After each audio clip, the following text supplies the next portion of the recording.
بہت اہم issue doctor صاحب نے پچھلے پروگرام میں اٹھایا تھا، وہ مسلمانوں کی اور غیر مسلموں کی قومیت کے حوالے سے جب گفتگو ڈاکٹر صاحب کر رہے تھے تو آپ سے میں وہ سوال بھی کروں گا۔ اس میں ایک سوال یہ تھا کہ اسلامی ریاست ہمیشہ اپنے آپ کو پھیلائے گی، بڑھائے گی، تو اس کی کیا تفصیل ہے، اس کی نوعیت کیا ہوگی؟ اس کی نوعیت جو دور صحابہ میں حضور کے زمانے میں تھی وہ تھی طاقت کے ذریعے سے، ٹھیک، کہ حکم دے دیا گیا جنگ کرو، قاتل الذین من الکفار الذین یلونکم من الکفار، جو تمہارے قریب قریب کفار ملتے ہیں ان کے ساتھ قتال کرو، جنگ کرو۔ رسول اللہ صلی اللہ علیہ وسلم کو معاذ اللہ گرفتار کرنے انہوں نے وہ بھیج آ دیا گئے تھا۔ تھے لیکن ہوا تو نہیں نا۔ لیکن یہ جو روم کے ایک شخص نے جو ہے قتل کیا ہے سفیر کو، تو اس کے خلاف فوج کشی جو ہے حضور نے کی ہے۔ تو ایران کا جو ہے سپہ سالار پوچھتا بھی تھا کہ بھائی کاہے کے لیے آئے تم؟ پہلے بھی آتے تھے، ٹرائبل ریڈز کرتے تھے، روٹ مار کرتے تھے، چلے جاتے، اب تم جان نہیں چھوڑ رہے ہو؟ تو انہیں جواب دیا گیا اِنَّا قَدْ أُرْسِلْنَا، پہلے ہم خود آتے تھے، اب ہمیں بھیجا گیا ہے، لِنُخْرِجَ النَّاسَ مِنْ ظُلُمَاتِ الْجَهَالَةِ إِلَى النُّورِ وَمِنْ جَوْهَرِ الْمُلُوكِ إِلَى عَدْلِ الْإِسْلَامِ، کہ ہم تو یہ اس لیے بھیجے گئے ہیں کہ لوگوں کو جہالت سے نکال کر نور الایمان میں لائیں اور لوگوں کو بادشاہوں کے ظلم کے ستم کے شکنجے سے نجات دے کر عدل اسلام سے روشناس۔ ٹھیک، تو یہ جو تھی بائی فورس، خلافت راشدہ، اس میں کیا تھا کہ بائی فورس کسی کو مسلمان بننے کا نہیں کہا جائے گا۔ اچھا، کوئی مجوسی رہنا چاہتا ہے، یہ اسی میں اصل میں وہ آیت میں کوٹ کرنا چاہتا تھا جی جی فرمائیے۔ کہ قاتل الذین لا یؤمنون باللہ ولا بالیوم الآخر ولا یحرمون ما حرم اللہ ورسولہ ولا یدینون دین الحق من الذین اوتوا الکتاب حتی یؤتوا الجزیۃ عن ید وهم صاغرون، سورہ توبہ کی آیت، سورہ توبہ کی آیت، کہ ان سے ساتھ جنگ رہے گی اہل کتاب کے ساتھ ٹھیک، جب تک کہ وہ چھوٹے ہو کر جھک کر اپنے ہاتھ سے جزیہ پیش یہ تو ایک اصولی بات ہے۔ اب آج کے دور میں ہم نہیں، اب آج کے دور سے پہلے اسی کی بات سمجھ لیجئے کہ اس وقت تو یہ کہ طاقت کے ذریعے سے اسلام کو پھیلایا گیا، لیکن انفرادی سطح پر نہیں، اجتماعی طور پر، گورنمنٹ کہ کے نظام اسلام کا ہوگا، اس کے نیچے تم رہو، ہندو رہو، مجوسی رہو، عیسائی رہو، وہ تمہارا پرسنل لا رہے گا۔ ٹھیک ہے، آج کے دور میں ہمارے پاس سب سے بڑا ذریعہ جو ہے کہ ہم اپنی ایک مثال پیش کر کے دنیا کے سامنے ٹیلی ویژن کے ذریعے سے، تمام ذرائع ابلاغ کے ذریعے سے ہم دکھا سکتے ہیں کہ سوشل جسٹس جو ہے وہ تو یہاں ہے، آؤ دیکھو، come and see with your own eyes, کہ جو ایک نظم اجتماعی ہے جس کو قرآن مجید کہتا ہے، جاوید صاحب نے اس کا حوالہ نہیں دیا، اس آیت کا اہم ترین ہے، بات یہ بار بار کہہ رہے ہیں عدل انصافی کی، عدل اجتماعی کی، لیکن جو بات کہی گئی ہے سورہ حدید کی آیت نمبر 24 میں یا 25 میں، لقد ارسلنا رسلنا بالبینات وانزلنا معهم الکتاب والمیزان لیقوم الناس بالقسط، ہم نے اپنے رسولوں کو بھیجا واضح نشانیوں کے ساتھ، اور انہوں نے شریعت اور میزان نازل کی تاکہ لوگ عدل سے قائم ہوں۔ تو عدل قائم کرنا یہ اسلام کا فرض ہے، اور عدل ہے دین حق، دین اللہ، وہی عدل کر سکتا ہے۔ عورت اپنے اعتبار سے سوچے گی، مرد اپنے اعتبار سے سوچے گا۔ آج کے دور میں ہم ایک اسلامی نظام آئیڈیل جب قائم کر لیں گے تو پھر جو ہے ہم اس کو پروموٹ کریں گے۔ اچھا، اگر فرض کر لیں لوگ نہیں مانتے، اگر کہیں وہ یہ ہمارے کہتے ہیں پاس کہ فورس ہوگی، جی جی، اگر فورس استعمال کریں گے، حرام نہیں ہے، اچھا، لیکن یہ کہ عام طور پر اس کی ضرورت پیش نہیں آئے گی آج کے دور میں، اس لیے کہ دنیا گلوبل ولیج ہو چکی ہے۔ اچھا، دو تین باتیں ڈاکٹر صاحب نے کہی، میں چاہتا ہوں انہیں سم اپ کر دیں۔ ایک تو یہ کہ خلافت راشدہ میں بائی فورس یہ کام کیا گیا، دوسرا یہ کہ آج کے دور میں ہم عدل اجتماعی قائم کریں گے اور اس کو بنیاد بنا کر ہم جو ہے اسلام کو پروموٹ کریں گے، لیکن فورس بھی استعمال کر سکتے ہیں۔ مگر اب ہم اسی بارے میں جاوید صاحب کی رائے لینا مناسب سمجھیں گے۔ جاوید صاحب آپ کیا کہتے ہیں؟ پہلے خلافت راشدہ پہ کمنٹ کر دیجیے، پھر اس پہ۔ میرے نزدیک تو آپ ہر حال میں اسلام کو دعوت و تبلیغ کے ذریعے سے پھیلائیں گے۔ یہ راستہ پہلے بھی آپ کے لیے کھلا ہوا تھا، اس زمانے میں اللہ تعالیٰ نے اس کے لیے بے شمار اسباب پیدا کیے۔ صحابہ کرام نے تو یہ نہیں کیا۔ میں عرض کرتا ہوں، یعنی یہ جو کام ہے اسلام کو پھیلانے کا، یہ ہر حال میں اسی طرح کیا جائے گا۔ اس کے نتیجے میں ظاہر بات ہے کہ موجودہ جمہوری زمانے میں اگر کسی جگہ مسلمانوں کی اکثریت ہوگی تو وہاں ریاست قائم ہو جائے گی۔ دیکھیے، اسلام میں یہ نہیں کہا گیا کہ آپ کو ہر حال میں ایک ریاست قائم کرنی ہے، یہ بتایا گیا ہے کہ جہاں مسلمانوں کے پاس اقتدار ہے، جہاں کہیں ان کو اکثریت حاصل ہے، جہاں ان کو کوئی خطہ ارض میں آپ نے سیاسی حیثیت حاصل ہو گئی ہے، وہاں ان کے لیے کچھ دینی ذمہ داریاں جن کو پورا کرنا ضروری ہے، اللہ کا پیغام اس پہ ہم بعد میں بات کریں گے، لیکن وہ سوال میرا تھا خلافت راشدہ میں تو یہ میں وہی عرض کر رہا تھا، یعنی یہ اصول ہے میرے نزدیک، یعنی ہر حال میں تبلیغ، تلقین اور تعلیم کے ذریعے سے ہم اپنے دین کی دعوت دیں گے، اور ہمارے دین میں اتنی قوت ہے کہ اگر ہم اس کے صحیح پیغام کو پہنچا سکیں تو انشاءاللہ دل اس کے لیے کھلیں گے۔ اب خلافت راشدہ پر آ جائیے۔ دیکھیے، بات یہ ہے کہ اس معاملے میں ایک بنیادی اصول یہ سمجھ لیجئے کہ اسلام میں جو جہاد ہوا ہے یا قتال ہوا ہے، دوسرے لفظوں میں کہیے، وہ دو مقاصد کے لیے ہوا ہے۔ ایک تو ظلم و عدوان کے خلاف ہے، فتنے کو ختم کرنے کے لیے، پرسیکیوشن کو ختم کرنے کے لیے۔ تو ظلم و عدوان کے خلاف جہاد یا قتال یہ شریعت کا ابدی حکم ہے، یہ صحابہ کرام نے بھی کیا ہے، یہ ہم آج کے زمانے میں بھی کریں گے۔ اگر کسی جگہ ظلم و عدوان ہے تو ہم اس کے خلاف طاقت رکھتے ہیں تو ضرور اقدام کریں گے۔ ایک دوسرا کتال وہ ہے جس کا رسالت کے ساتھ خصوصی تعلق ہے، وہ کتال یہ ہے کہ جب اللہ کا کوئی رسول کسی جگہ مبعوث ہوتا ہے تو اس کی طرف سے اتمام حجت کے بعد اس کے منکرین پر اللہ کا عذاب نازل کیا جاتا ہے۔ یہ عذاب عاد و سمود کے معاملے میں آسمان سے نازل ہوا، اور یہ عذاب بنی اسماعیل کے معاملے میں اور نبی صلی اللہ علیہ وسلم کے مخاطب اہل کتاب کے معاملے میں تلواروں سے نازل ہوا۔ اللہ تعالیٰ نے اس کو خود بیان کیا کہ یعذبہم اللہ بایدیکم۔ تو در حقیقت یہ جو قتال ہے جس کی آیات ڈاکٹر صاحب نے بھی آپ کے سامنے رکھی ہیں، یہ قتال نبی صلی اللہ علیہ وسلم اور آپ کے صحابہ کے ساتھ خاص ہے، ان کے ساتھ اس کا خاتمہ ہو گیا۔ اس کے بعد دنیا میں کسی کو اس کا حق نہیں ہے۔ اب صرف ظلم و عدوان کی بنیاد پر قتال ہو سکتا ہے، نہ اب جہاد یا قتال کی بنیاد مذہب ہے، نہ اسلام کی اشاعت ہے، نہ تسخیر ممالک ہے۔ اس کی بنیاد اب یہ ختم ہو گئی۔ ہمیں تاریخی حقیقت تو یہ کہ صحابہ اکرام جزیرہ نما عرب سے نکلے اور انہوں نے جو ہے حملہ کیا ہے، یہ تو بالکل واضح حقیقت ہے۔ یہ عرب اور تک کا انہوں نے جہاد نہیں ہمیشہ تھا۔ 3 آپشنز رکھے ہیں۔ وہ کیا 3 آپشنز ہیں؟ اسلام لے آؤ تم ہمارے برابر کے ہو جاؤ گے، ہم یہ بھی نہیں کہیں گے کہ we are senior Muslims, you are junior Muslims, you will be all equal to us. Number 2، نہیں تو چھوٹے بن کر رہو، دین اللہ کا ہوگا، نظام اللہ کا ہوگا، اور وہی نظام عدل ہے، وہی نظام حق ہے۔ تم رہ سکتے ہو، یہودی رہو، عیسائی رہو، مجوسی رہو، ہندوستان میں آئے تو ہندو رہو، جو چاہو رہو۔ کسی ایک شخص کو بھی جبراً مسلمان نہیں کیا گیا۔ لیکن اگر یہ بھی منظور نہیں تو آؤ میدان میں، تلوار فیصلہ کرے گی۔ ہم نے بھی یہی پڑھا ہے کہ ایسا ہی کیا تھا، تو یہ تو آپ کی بات جی میں نے بھی حقیقت بیان کی ہے۔ میرے نزدیک یہ منکرین حق کے خلاف کیا گیا ہے، یعنی رسالت میں آپ صلی اللہ علیہ وسلم نے جزیرہ نما عرب میں، دعوت تو نہیں دی گئی نا۔ میں گزارش کرتا ہوں ابھی بتا دیتا ہوں آپ کو، دیکھیے جزیرہ نما عرب میں رسالت میں آپ صلی اللہ علیہ وسلم نے اتمام حجت کیا، اس کے بعد آپ کو حق دیا گیا کہ اب آپ ان کو الٹیمیٹم دیں۔ سورہ توبہ میں اس کی بڑی تفصیل بیان ہوئی ہے۔ اس کے بعد بنی اسماعیل کے لیے یہ قاعدہ بنا دیا گیا کہ ان کو قتل کر دیا جائے گا، یعنی یہ خدا کا عذاب تھا جو ان کے اوپر نازل ہوا، یہ محض کوئی قتال نہیں تھا۔ اور اگر وہ اس سے بچنا چاہتے ہیں تو وہی 3 شرطیں ہیں، ان کو پورا کریں۔ اہل کتاب کے بارے میں یہ کہا گیا کہ ان کو بھی یہی سزا دی جائے گی، لیکن اس سزا کے لیے ان کے ساتھ یہ رعایت ہے، چونکہ یہ توحید کے اصلاً علمبردار ہیں، اگرچہ توحید کی خلاف ورزی کر رہے ہیں، لیکن اتنی رعایت ان کو حاصل رہے گی کہ یہ اگر جزیہ دے کر اور محکوم ہو کر رہنا پسند کرتے ہیں تو ان کے لیے زندگی ہے، ورنہ ان کے لیے بھی موت کی سزا ہے۔ یعنی اگر یہ اس کو قبول نہیں کریں گے تو لڑیں گے ہم ان کے ساتھ۔ یہ در حقیقت قانون رسالت کی ایک فرع ہے، یہ قانون اتمام حجت کی ایک فرع ہے، اس کا تعلق شریعت کے حکام سے نہیں ہے، اس کا فیصلہ اللہ تعالیٰ نے کیا، اس کی طرف سے یہ قتال ہوا، اور پھر اللہ کا جیسے عذاب آسمان سے آتا تھا اسی طریقے سے اس کو نافذ کیا گیا۔ رسول اللہ صلی اللہ علیہ وسلم نے یہی اتمام حجت 8 حکومتوں کو خط لکھ کر کیا ہے، جو آپ ان خطوط کو پڑھیے، اس میں حضور نے فرمایا اسلم تسلم، یعنی آپ کو لازماً اسلام قبول کرنا ہے اور ہمارے سامنے صرف گندہ ہونا ہے، اسی صورت میں زندگی ہے۔ یہ اتمام حجت جو ہے یہ در حقیقت کس طریقے سے ہوا؟ جب جزیرہ نما عرب میں اللہ تعالیٰ نے اپنی دینونت ظاہر کر دی، خدا کی جزا و سزا کا قانون نمایاں ہو گیا، رسالت میں آپ صلی اللہ علیہ وسلم کی طرف سے جو دعوت دی گئی تھی ایک انسان نے دی، اور اس کا نتیجہ خدائی تائید سے یہ نکلا کہ ایک عظیم سلطنت قائم ہو گئی اور اللہ تعالیٰ کی طرف سے وہ عذاب نازل کر دیا گیا، تو خود یہ واقعہ ایک بہت بڑی دلیل بن گیا۔ اب کسی تفصیلی اتمام حجت کی ضرورت نہیں تھی، آپ نے خط لکھے اور صحابہ کرام نے صرف انہی ممالک کے خلاف کارروائی کی جن کو خطوط لکھے گئے تھے، اس سے ایک قدم آگے نہیں بڑھے۔ بلکہ یہ تو ظاہر ہے کہ کوئی اکیڈمک بحث کا موقع نہیں ہے، میں نے اس پر بہت کام کیا اور تفصیل سے سب دلائل جمع کر دیے ہیں۔ سیدنا عمر نے اس سے آگے اگر ایک قدم بڑھایا گیا تو باقاعدہ روک دیا لوگوں کو۔ تو یہ ایک حد ہے جس حد کے بعد کسی کو اس کا حق حاصل نہیں رہا۔ اس سے ہماری فقہ میں بہت سے مسائل میں غلط فہمی پیدا ہوئی ہے۔ دیکھیے ارتداد کا مسئلہ اسی سے پیدا ہوا، جزیے کا مسئلہ اسی سے پیدا ہوا، اور بہت سے مسائل اسی سے پیدا ہوئے ہیں۔ تو میرے نزدیک اس میں ہم اختلاف کر سکتے ہیں، ایک منکرین حق کے خلاف اتمام حجت کے بعد قتال ہے، وہ صحابہ کرام کے بعد ختم ہو گیا ہمیشہ کے لیے۔ اس بحث کو چھوڑی جاوید صاحب، اہم بات یہ ہے کہ آج کے دور میں ایک اہم نقطہ ہے، یہ ایک خط لکھنے سے اتمام حجت ہو گیا؟ نہیں، جس طرح آپ کہہ رہے ہیں نا کہ 13 برس تک بلکہ 23 برس تک جو ہے عرب میں آپ دعوت دیتے رہے، آپ نے ماریں کھائیں، آپ کے اوپر پتھراؤ ہوئے، آپ نے جو ہے ایک جماعت تیار کر کے لوگوں کو دکھائی کہ یہ موجود ہیں، دیکھو یہ میرا شاہکار ہیں۔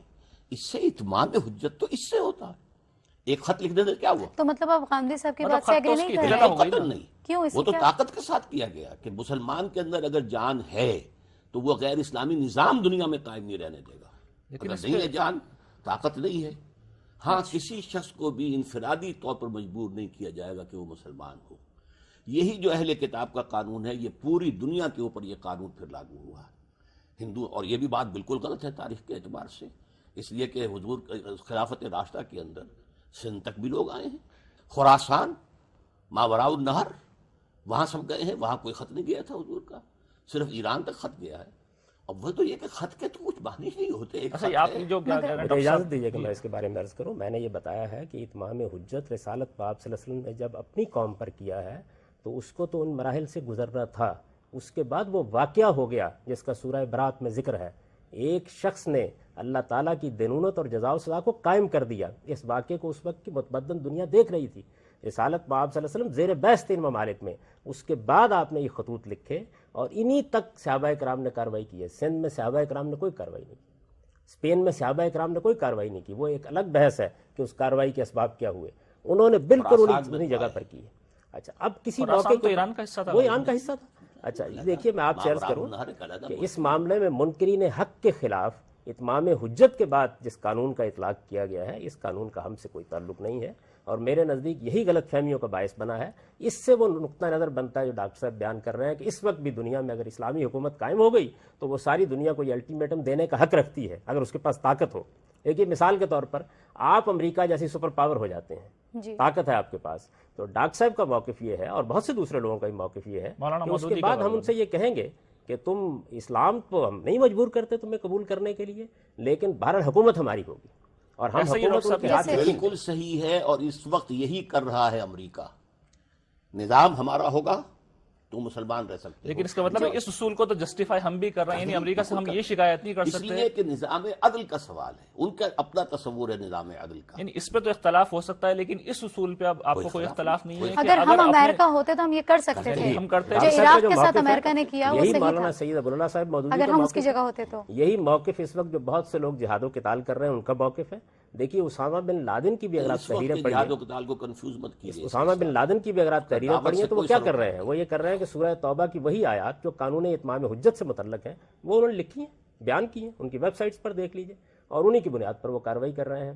تو میرے نزدیک یہ جو سورہ توبہ کی آیت اہل کتاب کے بارے میں ہے، اس کا تعلق بھی قانون رسالت سے ہے. اور جو سورہ توبہ کی آیات ہے جس میں فقتل المشرکین حیث ثقفتموہم کے الفاظ ہیں، یہ بھی در حقیقت قانون اتمام حجت سے متعلق ہیں. یعنی اللہ کے رسولوں کے ساتھ خاص ایک قانون ہے. یہ قانون قرآن میں بہت وضاحت سے بیان ہوا ہے. رسالت مآب صلی اللہ علیہ وسلم کے ذریعے سے اللہ کی دینونت کا ظہور ہوا ہے. یہ حضور کی رسالت کا بہت بڑا ثبوت ہے.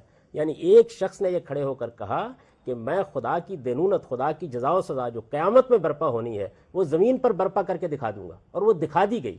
سورہ توبہ اسی لیے عذاب کی سورہ ہے، اس پر بسم اللہ الرحمن الرحیم نہیں لکھی جاتی. اس میں در حقیقت سارے گروہوں کے اوپر خدا کی جزا و سزا کا نفاذ ہوا ہے. مشرکین پر ہوا ہے، اہل کتاب پر ہوا ہے، منافقین پر ہوا ہے، حتیٰ کہ جو مخلص مسلمان تھے ان کے ساتھ قیامت میں جو معاملہ پیش آنا ہے اس کی بھی ایک نظیر یہاں پیش کی گئی ہے. تو یہ مکمل جزا و سزا ہے. جب یہ ظاہر ہو گئی، مکہ فتح ہو گیا اور پھر یہ اعلان کر دیا گیا 9 ہجری میں، تو گویا یہ ایک واقعہ ہے جو پھر اتمام حجت کا ذریعہ بنا. بڑا سنگین پہلو اب سامنے آ رہا ہے، اس سے میں سمجھتا ہوں کہ بات ہونی چاہیے کہ ہم امریکہ کے، اس کا مطلب ڈاکٹر صاحب اس اصول کو تسلیم کر رہے ہیں کہ اگر اس نے اپنی دانش میں جس نظام کو صحیح سمجھتا ہے قائم کر دیا اور اس کے پاس لاٹھی بھی ہے تو وہ تو ہمیں یعنی فتح بھی کر سکتا ہے. ہم کر رہا ہے. یعنی اس کا مطلب نہیں ڈاکٹر صاحب، ہم تو اس اصول کو غلط نہیں مانتے نا. ہم عراق پہ کیوں احتجاج کر رہے ہیں، ہم افغانستان کے اوپر کیوں احتجاج کر رہے ہیں، ہم کیوں ظلم کہہ رہے ہیں اسے؟ اس لیے کہہ رہے ہیں کہ حق ہی حاصل نہیں ہے امریکہ کو کہ وہ ہم پہ حملہ کرے. وہ ہم پہ حملہ کر رہا ہے تو اگر اصول کو ہم نے صحیح مان لیا کہ تم نے غلط الزام لگائے، تم نے جھوٹے الزام لگائے، تم نے افغانستان پر حملہ کیا، اس کا اب تک تمہارے پاس کوئی ثبوت نہیں ہے. یا تو وہ یہ کہیں کہ وہ تو یہ کہہ رہے ہیں نا کہ وہ عورتوں کو برقع پہنانے کا ان کو تو الزام لگانے کی ضرورت ہے، ہمیں یہ بھی ضرورت نہیں. وہ انہیں تو یعنی ہم تو محض اس بنیاد پر حملہ آور ہو جائیں گے کہ ہمارے پاس ایک حق ہے. پہلے ہم ان سے کہیں گے یا ایمان لاؤ تو ہمارے ساتھی سینئر اور جونیئر بھی نہیں لاتے ہو تو چھوٹے ہو کر رہو، جیسا کہ امریکہ کہہ رہا ہے کہ تم مذہبی اعتبار سے جو چاہو کرو، لیکن نظام جو ہے پولیٹیکل سوشو اکنامک سسٹم وہ ہمارا ہوگا. اکثر اس میں بڑی معذرت کے ساتھ سوال یہ آ رہا ہے کہ جو اس وقت ہم جنگی حیثیت جانتے ہیں ہماری اور ان کی، ہم تو انہی کے اسلحے کو لے کے جو ہے F-16 مل گئے تو ہم اللہ کا شکر ادا کر رہے ہیں. میں تو نہیں سمجھتا ایک صدی تک بھی امریکہ کو چیلنج کر سکتے. وہ تو میری شرط پوری نہیں ہو رہی، ہمارے اندر طاقت نہیں ہے. ہمارے اندر طاقت نہیں تھی، انگریز نے آ کے ہمیں فتح کیا، ہم کریں گے نا. انگریز نے آ کے اس کا مطلب ہے امریکہ ہمیں طاقتور ہونے نہیں دے گا. یعنی ان کی بعض کتابیں میں نے پڑھی ہیں، ان کے مفکرین کی، وہ بس کا مسئلہ ہے نا. لیکن اوپر ایک اور سپریم پاور جو ہے وہ اللہ بھی تو ہے نا. وہ کیا پتا ہے کہ اس سے پہلے ہی امپلوژن ہو جائے امریکہ کے اندر اور پھٹ جائے، ٹکڑے ہو جائیں، یو ایس ایس آر ٹکڑے ہو گئے، امریکہ ہو سکتا ہے۔ اس وقت ان کی جو ہے اکنامک ریڑھ کی ہڈی ٹوٹ رہی ہے اس وقت، اس لیے ان چیزوں کو آپ نہ چھیڑیے۔ اصل تو مسئلہ یہ ہے کہ خلافت راشدہ میں آپ یہ جو کہہ رہے ہیں کہ نظام قائم کر کے، کتنے لوگوں نے نظام دیکھا؟ وہ جو کچھ عرب میں ہو رہا تھا نہ روم کو پتہ چلا نہ ایران کو پتہ چلا۔ میں تو یہ گزارش کر رہا ہوں کہ جس دینونت کا ظہور ہوا، یعنی خدا کے ایک پیغمبر نے الٹیمیٹم دیا کہ میں اس سرزمین میں حق و باطل کا وہ فیصلہ جو قیامت میں ہونا ہے وہ نافذ کر کے دکھا دوں گا۔ دیکھیے قرآن مجید نے رسولوں کی دعوت کی شہادت میں ساری یہ جزا و سزا کی تفسیر پیش کی ہے۔ عاد کے ساتھ کیا ہوا، سمود کے ساتھ کیا ہوا، قرآن مجید ان کا ذکر کر کے سورہ قمر میں کہتا ہے یہاں تو کچھ بھی نہیں ہوا، کسی کو قتل نہیں کیا گیا، nobody was killed۔ میں یہ کہتا ہوں الٹیمیٹم دیا گیا، اس الٹیمیٹم کے بعد اگر وہ ایمان نہ لاتے تو اس کے بعد یہی ہوتا۔ اچھا، اس میں چنانچہ وہاں بھی الٹیمیٹم ہی دیا گیا۔ کس کو احساس ہوا ہوگا کہ کیا ہوا ہے؟ میں کہتا ہوں یہ تاریخ انسانی کا اتنا بڑا واقعہ ہے، ہم بدقسمتی سے اس کی طرف توجہ نہیں دلاتے۔ اس کے ذریعے سے ایک رسول تاریخ کی روشن آئینے میں پہلی جتنی رسالتیں ہوئی ہیں ان میں خدا تعالیٰ نے جو کچھ کیا وہ تاریخ کا حصہ نہیں بن سکا، یہ تاریخ کا حصہ ہے۔ یعنی ہمارے سامنے یہ واقعہ ہوا کہ ایک خدا کا پیغمبر، آپ دیکھیں ذرا اندازہ کریں کہ کس شان سے انہوں نے یہ کام کیا ہے۔ سورہ نصر کو پڑھیں، اذا جاء نصر اللہ والفتح ورأیت الناس يدخلون فی دین اللہ افواجا۔ اب یہ دیکھیے ان میں سے کوئی کام نہیں ہوا اور اللہ تعالیٰ پیشین گوئی کر رہے ہیں مدد آئے گی، مکہ فتح ہوگا۔ اس کے بعد تم اپنی آنکھوں سے دیکھو گے کہ لوگ جوک در جوک دین میں داخل ہو رہے ہیں۔ یہ نظارہ ہے جو سامنے آ گیا، اس کو کہا جاتا ہے دینونت کا ظہور، جزا و سزا کا ظہور۔ جو کچھ قیامت میں خدا کرے گا وہ چھوٹے پیمانے پر کر کے دکھا دیا گیا۔ اور اس طرح گویا دین کا یہ بنیادی مقدمہ کہ تم کو ایک دن خدا کی عدالت میں پیش ہونا ہے، یہ آنکھوں سے دکھا دیا گیا۔ جو اختلاف یہ ہے، نظام نہیں ہے یہ کوئی بھی۔ کیا نظام تھا؟ میں چاہ رہا ہوں کہ ڈاکٹر صاحب کی رائے لے لوں کہ آپ کا نقطہ نظر یہ ہے کہ وہ آیات جو تھیں وہ صحابہ اکرام کے لیے اور رسول اللہ صلی اللہ علیہ وسلم کے لیے خاص تھیں۔ آپ کہتے ہیں کہ وہ ایکسٹینڈ کر کے جو ہے وہ آج کے مسلمانوں تک بھی ان کے آنے کا امکان ہے پورا، اگر طاقت ہوئی۔ یہ آیات ہیں سورہ توبہ کی، اور سورہ توبہ نزول کے اعتبار سے آخری سورت ہے، اور یہ تلوار لے کر نازل ہوئی ہے۔ اس نے طے کر دیا ہے کہ ایک تو تمہارے قریب جو مشرکین اور کافر ہو ان کے ساتھ جہاد کرو، قتل کرو، نمبر 1۔ نمبر 2 یہ ہے کہ تم اہل کتاب کے ساتھ یہ معاملہ کرو، اگر وہ چھوٹے بن کر رہیں اور جزیہ دے تو انہیں وہ عیسائی رہیں، یہودی رہیں۔ اب اسی کو خلافت راشدہ میں ایکسٹینڈ کیا گیا ہے۔ ایران سے جنگ کی گئی، وہ کیا معاملہ، لیکن یہ کہ باقی لوگوں کے لیے ہمیشہ یہ رہا ہے کہ بھائی 3 راستے ہیں، اسلام لے آؤ، ہم ہر برابر ہو، اگر نہیں تو پھر یہ ہے کہ چھوٹے ہو کر رہو، نظام ہمارا ہوگا، جزیہ دینا پڑے گا، ٹیکس دینا پڑے گا، نہ یہ بھی نہیں تو میدان میں آؤ تلوار۔ اب ظاہر بات ہے کہ کتنے لوگوں کو پتہ چلا ہوگا کہ کیا کچھ ہوا ہے وہاں پر، کتنے لوگ مارے گئے ہیں یا نہیں مارے گئے ہیں۔ آج کی طرح کے کوئی معاملات تھے، کوئی آج کی طرح کا انٹرنیٹ چل رہا تھا، کوئی ٹیلی ویژن چل رہا تھا، کس کو پتہ چلا؟ اتمام حجت نام کی شے تو ہوئی ہی نہیں سرے سے۔ میں یہ کہتا ہوں کس کو پتہ نہیں چلا، یعنی کیسر کے دربار میں یہ زیر بحث ہے، کسرا کے ساتھ باقاعدہ اس پہ گفتگو ہو رہی ہے، وہاں سے فوجیں بھیجی جا رہی ہیں، معاملہ کیا جا رہا ہے۔ لیکن حبش میں آپ یہ دیکھیں کہ بہت پہلے سے یہ ساری دعوت پہنچ چکی ہے، یہ سب کچھ ہوا ہے، اور اس دینونت کا ظہور اس شان کے ساتھ ہوا ہے کہ یہ تاریخ کی ایک عظیم نشانی بن گئی ہے۔ دیکھیے میں یعنی خدا کے ایک پیغمبر نے، آپ اس کی ذرا علامتیں دیکھیے قرآن مجید میں۔ یہ جو غزوہ تبوک کے بعد 3 صحابہ کو اللہ نے سزا دی، نجران کے بادشاہ کا خط آ گیا ان کے پاس کہ ہمیں معلوم ہوا ہے، کعب ابن مالک رضی اللہ تعالیٰ عنہ، کہ تمہارے ساتھی جو ہیں، تمہارے سربراہ صاحب جو ہے تمہارے ساتھ ظلم کر رہے ہیں، تم تو بڑے قیمتی آدمی ہو، تم ہمارے پاس آ جاؤ۔ انہوں نے کہا یہ مزید مصیبت آ گئی ہے، وہ خط جو ہے ڈال دی۔ یعنی اتنے لوگ سینسیٹیو تھے، جب انہیں پتہ چل گیا کہ دیر از اے تھریٹ بروئنگ اپ اگینسٹ اس، ہمارا پورا جو ہے یہ امپیریلزم اب خطرے کے اندر آ گیا، تب تو وہ اس درجے تک حساس ہو گئے۔ یہی تو میں کہہ رہا ہوں، تو وہ جاوید صاحب اس بڑے پیمانے پر لوگ متنبع ہیں، دیکھ رہے ہیں کیا ہو رہا ہے۔ عوام کو کہاں پتہ چلا؟ نہیں، وہ عوام کے خلاف تو جنگ تھی بھی نہیں، وہ تو بادشاہی نظام کے جنگ تو جب ہوگی تو پورے ملک کے خلاف ہوگی، عوام ہی آئیں گے لڑنے کے لیے، کسرا خود تو نہیں آئے گا میدان میں، ہرقل خود تو نہیں آئے گا، وہ عوام ہی آئیں گے۔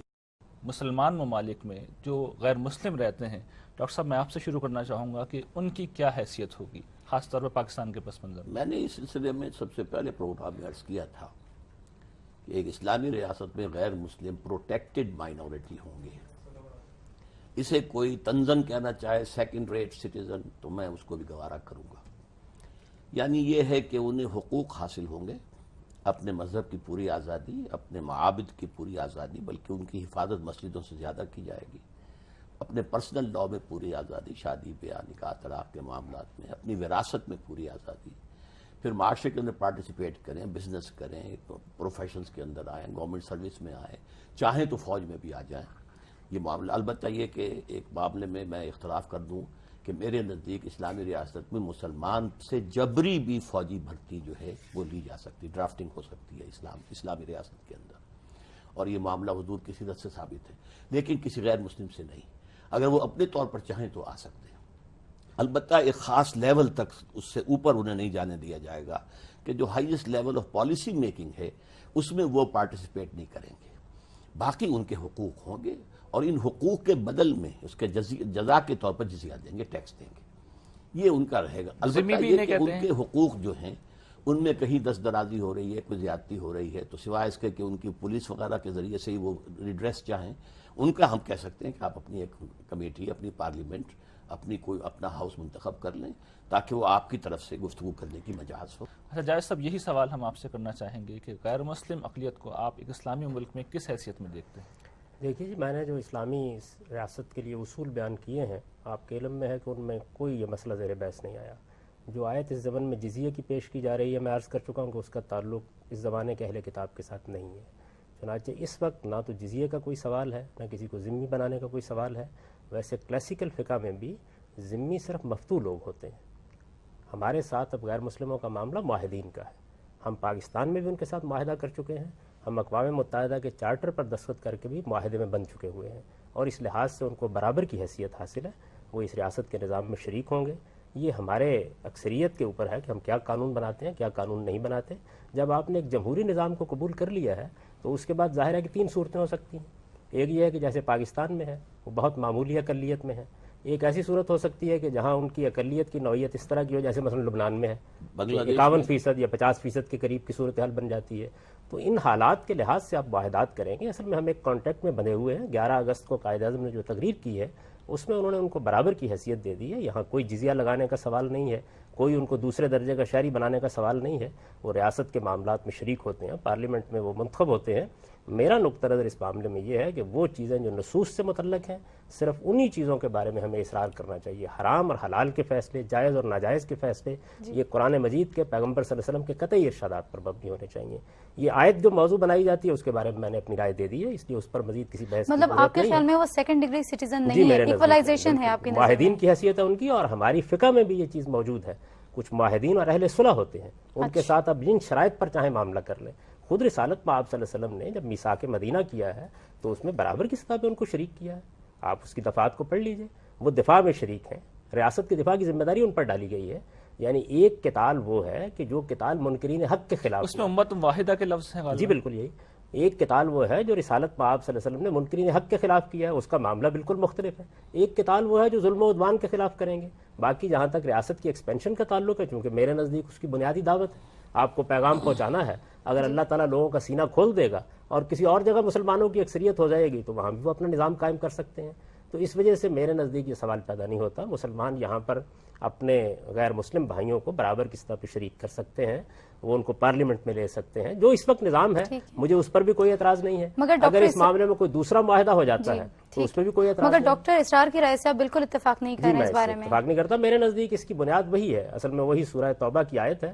پوری سورہ توبہ در حقیقت ایک بالکل دوسرے مضمون کو بیان کر رہی ہے، اور یہ چیز قانون اتمام حجت سے متعلق ہے۔ یہ معاملہ ختم ہو گیا۔ جاوید صاحب اس کا کوئی سوال نے ایک بات بیان کی میثاق مدینہ کے حوالے سے، تو آپ اس کو کیوں نہیں اس کا ماخذ سمجھتے؟ میں اس کو اس لیے کہ وہ انٹرم پیریڈ کی دور کی بات ہے۔ بہت سے معاہدے ہوئے، ختم ہو گئے۔ یہ بھی ایک تھا جوائنٹ ڈیفنس پیکٹ آف مدینہ، اس سے زیادہ اس کی کوئی حیثیت نہیں ہے کہ ہم یہاں رہتے ہیں، مدینے کے تحفظ کے لیے، دفاع کے لیے جوائنٹ ڈیفنس ہمارا ہوگا اور اس میں ہم برابر ہوں گے۔ لیکن ڈاکٹر حمید اللہ تو کہتے ہیں پہلا میرے آئین ہے نزدیک ان کے بہت بڑے بڑے مغالطوں میں سے ہے۔ پہلی مرتبہ انہوں نے اس کے لیے لفظ دستور استعمال کر دیا، وہ دستور ہے ہی نہیں۔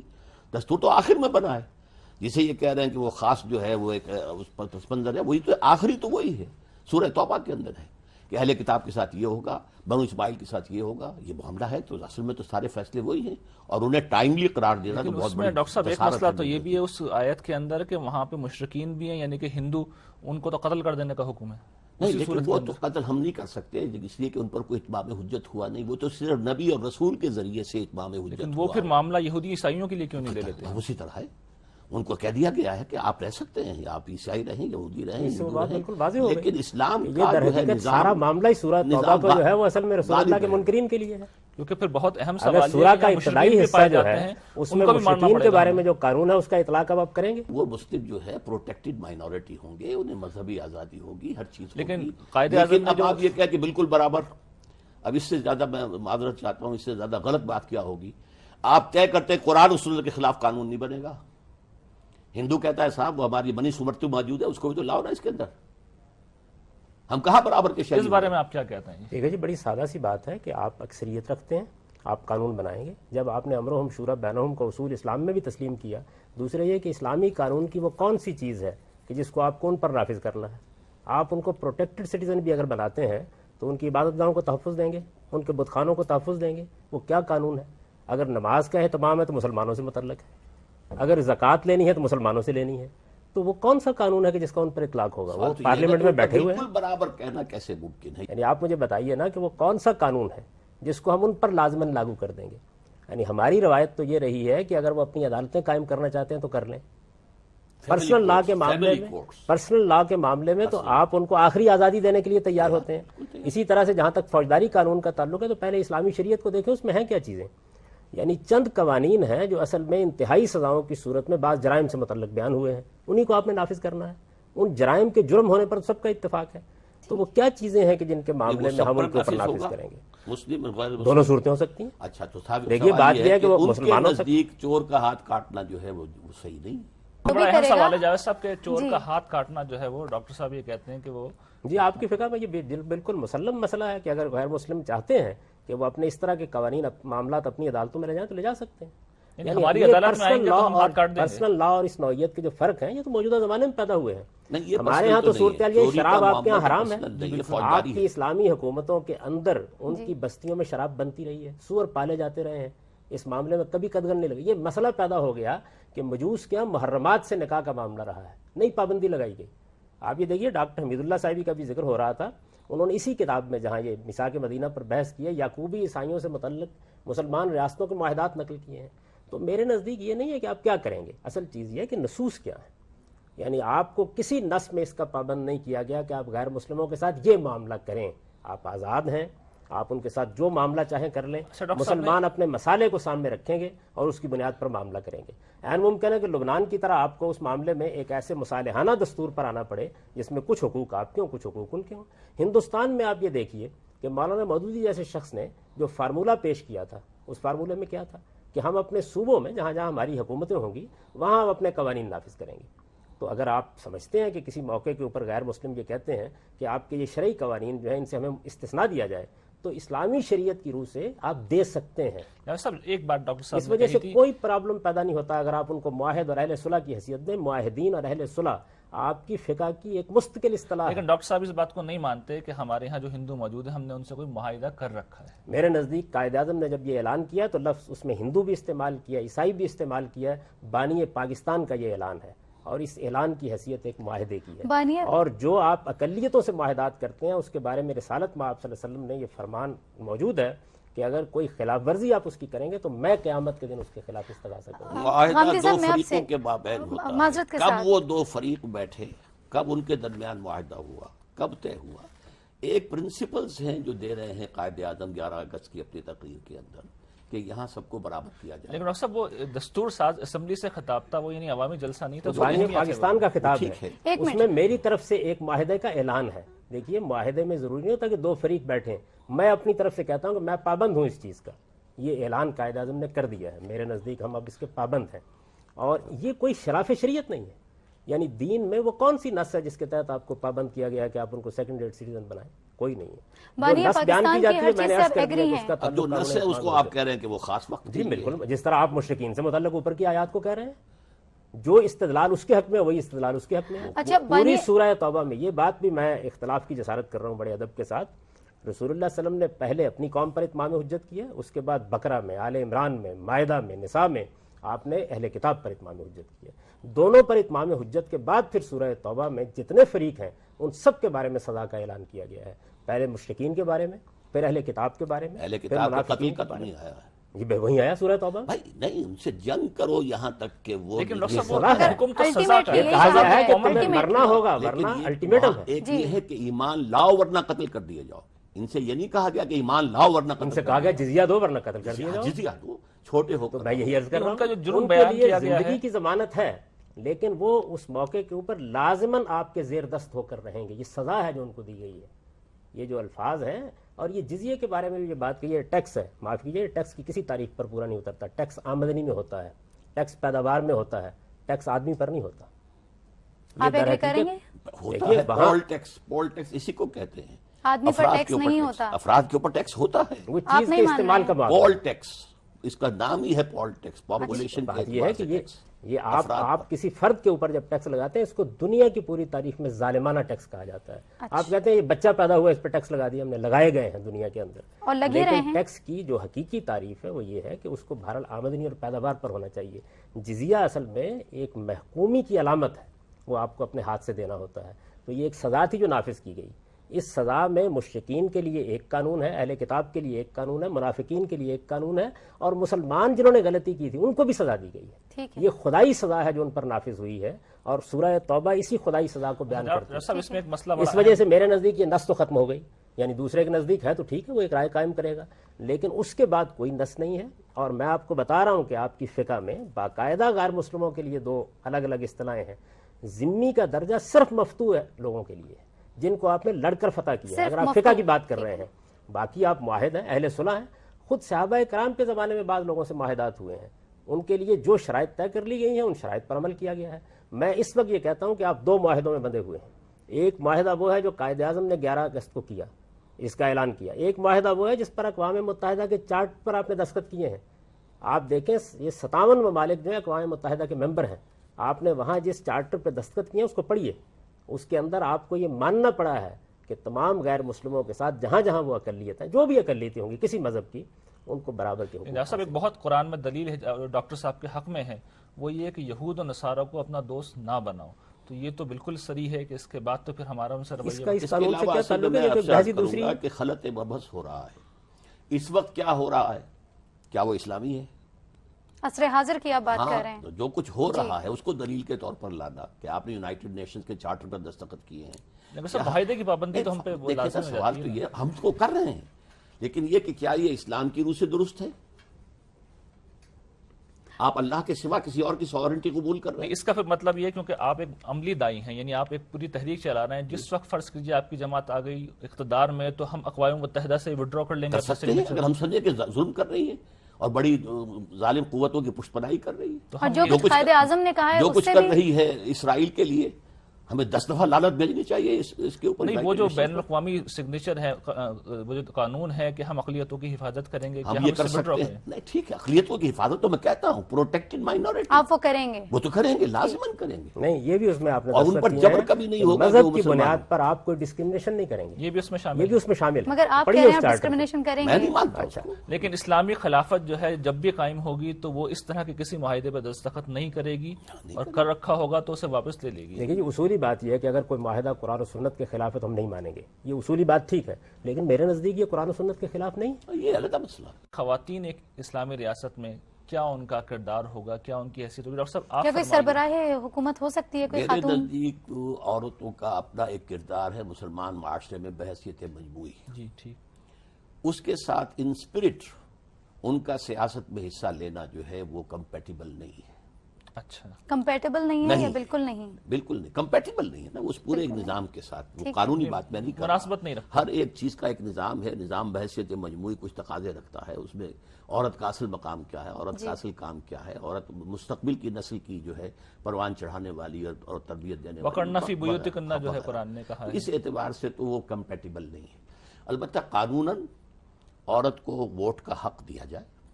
وہ عمر کا معاملہ میں نے کہا تھا کہ یہ تو بائی میوچول کنسلٹیشن طے ہو جائے گا. میرے نزدیک یہ کہ کم سے کم 25 برس ہو. البتہ جہاں تک پارٹیسپیشن ہے الیکشن کے اندر آ کر امیدوار ہو کر بننا، وہ چونکہ پبلک میں آنا پڑے گا، آپ کو جو ایکسپوجر اپنا دینا پڑے گا، لہٰذا وہ اسلامی اصولوں کے خلاف ہے. کیا کوئی عورت جج کے منصب پہ فائز ہو سکتی ہے؟ میرے نزدیک کوئی حرام مسئلہ نہیں ہے اس کے اندر کہ حرمت ہو، کوئی مناہی قطعا نہیں ہے. اسی طرح کسی حکومت کی سربراہی کی بھی مناہی نہیں ہے، کہیں پر بھی حرام اس کو قرار نہیں لیکن دیا علماء تو اسے ناجائز کہتے ہیں. لیکن جی نہیں، لیکن جب آپ پورے نظام کو رکھیں گے سامنے اور اس پورے نظام کو، معاشرتی نظام، آپ کا سیاسی نظام، یہ سب جب آئیں گے تو اس میں تقریباً ناممکن ہے. ڈاکٹر صاحب کوئی بڑی مشہور حدیث ہے نا کہ جس قوم نے عورت کو اپنا حکمران بنایا وہ ہلاک ہو جائے گی، تو آپ کہتے ہیں کیسے اس مناہی نہیں حدیث کے بارے میں بھی کچھ لوگوں کو گمان ہے کہ وہ صحیح ہے یا موضوع ہے. ہے؟ بخاری کی ہے بخاری کی روایت ہے. ہاں، لیکن یہ کہ بخاری کی روایت بھی تو ہو سکتی ہے کہ اس کے اندر کوئی سقم ہو. لیکن یہ کہ میرے نزدیک عورت، یہ بالکل صحیح بات ہے کہ عورت کو اس کام کے لیے بنایا نہیں گیا ہے. یعنی مناسبت وہی مناسبت. ڈاکٹر جاوید صاحب آپ سے ہم نقطہ نظر جاننا چاہیں گے ایک اسلامی ریاست میں عورتوں کو آپ کس طرح دیکھتے ہیں؟ دیکھیے جی، میں وہی بات آپ سے عرض کروں گا کہ یہ کام اللہ اور اللہ کے پیغمبر کا ہے کہ وہ کسی چیز کو حرام قرار دیں اور کسی چیز کو حلال قرار دیں. اس موضوع پر کوئی بات نہ قرآن مجید میں ہے نہ کسی صحیح حدیث پہ ہے. دیکھیے قرآن مجید جب کسی چیز کو بیان کرنا چاہتا ہے تو وہ ہر لحاظ سے واضح کرتا ہے. سب میں نے بھی بیان کی، میں ابھی عرض کر دیتا ہوں اس حدیث کے بارے میں بھی. دیکھیے قرآن مجید جب کسی چیز کو بیان کرتا ہے، اگر یہ بات بیان کرنا تھی قرآن مجید میں کہ عورتیں اس طرح کا کوئی کام نہیں کر سکتی، تو وہ اس کو اسی طرح بیان کرتا ہے جس طرح اس نے میاں اور بیوی کے معاملات میں حقوق و فرائض بیان کیے ہیں. آپ دیکھیے وہاں کیا کچھ کہا ہے. مرد کو میاں بیوی کے تعلق پہ یہ کہا ہے کہ شوہر کو قوام کی حیثیت حاصل ہے. پھر مزید وضاحت کی ہے کہ اس قوام کے ساتھ ایک صالح خاتون کو موافقت کا رویہ اختیار کرنا چاہیے، فرما برداری کا رویہ اختیار کرنا چاہیے. پھر اس کو کچھ تعدیب کے نشوز اور سرکشی کی صورت میں حقوق دیے ہیں. پھر اس کی بنیاد پر یہ حکم متفرع کیا ہے کہ نکاح کی گرہ بھی شوہر کے ہاتھ میں ہے. پھر اس کے بعد جہاں پہ یہ بیان کیا ہے کہ عدت کے زمانے میں رجوع کا حق اس کو حاصل ہے، وہاں اس کی دلیل دی ہے کہ وَلِلرِّجَالِ عَلَيْهِنَّ درجہ، یعنی شوہر کو ایک درجہ گویا برتری حاصل ہے. تو جب قرآن مجید کسی چیز کو بیان کرتا ہے تو اس طرح بیان کرتا ہے. اگر یہ سیاست کے معاملے میں بھی قرآن مجید نے کوئی بات بیان کرنی ہوتی تو کر دیتا. رسالت میں آپ صلی اللہ علیہ وسلم کو بھی اگر یہ بات کہنی تھی تو آپ واضح الفاظ میں کہتے، صحابہ کرام اس کو روایت کرتے، آپ بتاتے کہ دیکھو یہ اسلامی ریاست جو میں نے قائم کی ہے اس کے اندر کسی عورت کو کوئی ذمہ داری نہیں جیسا ہم نے دینی. دور جدید میں دیکھا ہے کہ سعودی عرب میں ڈرائیونگ کا ایک مسئلہ پیدا ہوا اور علماء اکرام نے یکساں طور پر اس کی جو ہے مخالفت کی کہ خواتین ڈرائیونگ نہیں کر سکتی. مجھے یہ بات مکمل کر لینے دیجیے. جو روایت ہے آپ دیکھیے روایت کا کیا معاملہ ہے. ابو بکرہ رضی اللہ عنہ کو وہ یاد اس وقت آئی ہے جب سیدہ عائشہ کا معاملہ ہوا ہے. ایک تنہا صحابی ہیں جن کی وہ روایت ہے. یعنی یہ معاملہ اگر واقعی کوئی دین کا معاملہ ہوتا پھر اس میں کوئی حکم نہیں بیان ہوا، اس میں ایک تبصرہ کیا گیا ہے. اس تبصرے کے بارے میں پھر دو آراء ہو سکتی ہیں. یہ کہ وہ تبصرہ خاص اس قوم کے بارے میں ہے یا اس تبصرے کی نوعیت تعمیم کی ہے. میں دسیوں ایسی باتیں پیش کر سکتا ہوں جس میں اسی طرح تعمیم کے انداز میں حضور نے ایک بات کہی ہے، لیکن یہ کہ وہ خاص لوگوں کے بارے میں ہے. تو اس وجہ سے وہ روایت ہرگز کسی قانون کا ماخذ نہیں بن سکتی. نہ قرآن میں کوئی ایسی بات ہے نہ حدیث میں کوئی ایسی بات ہے. اس لیے پہلا مرحلہ تو یہ واضح سمجھ لیجئے کہ یہ مسئلہ دین کا نہیں ہے. اب یہ ہے کہ دین کے مجموعی نظام کو سامنے رکھ کر ایک صاحب علم یہ کہتا ہے کہ میرے خیال میں یہ ہونا چاہیے. اس طرح کے موقعوں پر بس ہم یہی کہہ سکتے ہیں کہ میرے خیال میں یہ ہونا چاہیے یا میں اس کو پسند کرتا ہوں. امام مالک کی آپ موطا پڑھیں تو وہ کیا کرتے ہیں، نصوص کو نصوص کی حیثیت سے بیان کریں گے. اپنا کوئی اجتہاد ہے تو کہیں گے انا احب انا اکرہ، میں اس کو پسند کرتا ہوں میں اس کو ناپسند کرتا ہوں. آپ کیا پسند کرتے تو میرے نزدیک یہ ہے کہ دیکھیے بات یہ کہ اس میں کوئی شبہ نہیں ہے کہ خواتین کے لیے ایک بہت بڑا کام ہے کہ وہ اپنے بچوں کی تربیت کریں، اپنے گھر در کو سنبھالیں. لیکن یہ کہ یہ کوئی ناجائز نہیں ہے ان کے لیے کہ وہ اس طرح کے ابھی جو ریحان نے آپ سے پوچھا کہ ڈرائیونگ کے لیے بالکل منع کیا گیا ہے سعودی عرب میں عورتوں یہ کو، اسی طرح کی چیزیں جس کے بارے میں تبصرہ کر چکا ہوں. میرے نزدیک اسی سے اسلام بدنام ہوا ہے. دیکھیے قرآن مجید نے اسی وجہ سے یہ متعین کیا ہے کہ وہ کیا حدود ہیں جن کے اندر ریاست مداخلت کر سکتی ہے. ریاست کی مداخلت کوئی معمولی بات نہیں ہے. سارے لوگ فرشتے نہیں ہوں گے. آپ کو اندازہ نہیں کہ اس کے نتیجے میں انسانوں کے ساتھ کیا ہو جائے گا. سارے لوگ عمر اور ابوبکر بھی نہیں ہوں گے. تو اللہ تعالیٰ نے متعین کر دیا ہے کہ یہ معاملات تبلیغ تلقین سے متعلق ہیں، یہ معاملات قانون سے متعلق ہیں. اس وجہ سے میں سمجھتا ہوں کہ یہ جو قرآن مجید کی آیات ہیں ان پر غور کرنا چاہیے اور دیکھنا چاہیے کہ ان کے اندر کیا بات بیان ہوئی ہے. ناظرین، آپ نے اسلامی ریاست سے متعلق بحث سنی. ہمیں اگر پاکستان کو ایک جدید اسلامی ریاست بنانا ہے تو اس کا پہلا مرحلہ یہ ہے کہ ہمیں اس سوسائٹی کے ذہین اور فائل طبقات کو اسلامی اصولوں کی حقانیت کے اوپر قائل کرنا ہوگا. ہمارا یہ پروگرام اسی سلسلے کی ایک کڑی ہے جس میں ہم نے کوشش کی کہ جو ممتاز اہل علم ہیں ان کا نقطہ نظر آپ کے سامنے لایا جائے. اس میں کچھ یقیناً اختلاف بھی ہے اور بہت سی چیزوں کے اوپر اتفاق بھی. اب اپنے میزبان ریحان احمد یوسفی اور ڈاکٹر ارم کو اجازت دیجیے. اللہ نگہبان.